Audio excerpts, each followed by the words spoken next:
Hi. காலையில் எந்திரிச்சோடனே இந்த வீடியோன்னு கூட இல்லை, அதுக்குள்ளே இந்த வீடியோ. அந்த வீடியோ எதுக்காக பார்த்தோம் அப்படின்னா, என்கிட்ட நிறைய பேர் கேட்கக்கூடிய ஒரு கேள்வி, ப்ளஸ் டிஎம் கமெண்ட்டில் நேரில் பார்த்தா கேட்கக்கூடிய ஒரு கேள்வி என்னென்னா, நீங்கள் எப்படி ஃபேமிலியை விட்டு இருக்கீங்க, உங்களுக்கு அந்த ஞாபகமே வராதா, நீங்கள் போகணும்னு தோணலையே, அந்த மாதிரி நிறைய கொஸ்டின்ஸ் என்கிட்ட நீங்கள் கேட்குறீங்க.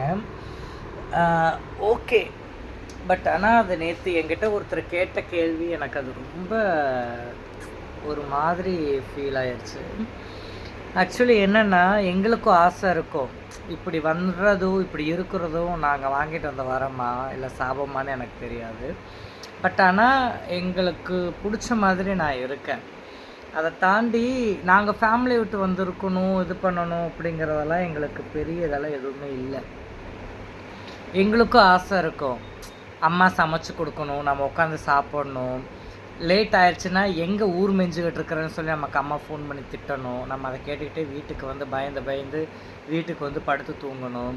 அப்புறம் அப்பா படுத்து தூங்கும்போது அவருக்கு தெரியாமல் சட்ட ஜோப்பில் காசு எடுக்கிறது. அப்புறம் வீட்டில் இருக்கக்கூடிய அண்ணனை வம்புழுக்கிறது, அவனுடைய திங்ஸை எடுத்து போட்டுட்டு தெரியாமல் போட்டு போகிறது, அக்கா கிட்ட சண்டை இழுக்கிறது, இந்த மாதிரி உரிமையை பேசுகிறது, அண்ணன் குழந்தைங்கிட்ட சண்டை இழுக்கிறது, இந்த மாதிரி நிறைய விஷயங்கள் வந்து எனக்கும் ஆசை இருக்கும். ஆனால் நம்மளை ஏற்றுக்கலை, அந்த இடத்துல நம்மளை வச்சுக்க மாட்டேங்கிறாங்கங்கும்போது நம்ம என்ன பண்ண முடியும்? ஸோ நம்மளுடைய கனவுகளை தேடி நம்ம வரத்தானே முடியும். நான் எல்லாருமே சொல்லுவாங்க, இந்த வாழ்க்கையில் இந்த மாதிரி ஒரு வெற்றி இருக்குது, வாழ்க்கையில் இவ்வளோ ஒரு வெற்றி இருக்குது, இந்த மாதிரியான ஒரு சில விஷயங்கள்லாம் இருக்குதுன்னு சொல்லுவாங்க.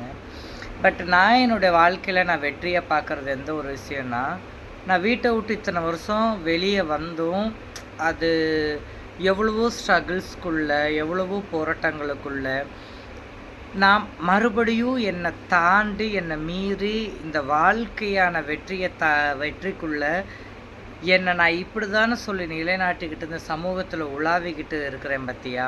பின்னாடி திரும்பி பார்க்கும்போது என்னுடைய வாழ்க்கைக்கான ஒட்டுமொத்த வெற்றியும் நான் பார்க்குறேன். நான் யார், எப்படி இருக்கேன் அப்படிங்கிறதெல்லாம் பார்க்குறேன். பட் எங்களுக்கும் ஆசை இருக்குது, குடும்பத்தோட போகணும், பேசணும், குடும்பத்தோட ஊர் சுற்றணும் அப்படின்ட்டுலாம். ஆனால் ஃபேமிலியை விட்டு இருக்கிறது அவ்வளோ ஈஸி இல்லை. ஒரு நாள் 2 நாள் ஓகே, பட் வருஷக்கணக்கெல்லாம் அது செட் ஆகாது. ஸோ ஒரு குடும்பத்தை விட்டு பிரிஞ்சு வந்து இருக்கிறது எந்த அளவுக்கான ஒரு வேதனையை கொடுக்கும் அப்படிங்கிறது எனக்கு மட்டும்தான் தெரியும். ஸோ அதனால் முடிஞ்ச வரைக்கும் அவங்கவுங்களுடைய பிள்ளைகளை நீங்கள் ஏற்றுக்க பாருங்கள். தேங்க்யூ. நான் அவ்வளோதான்.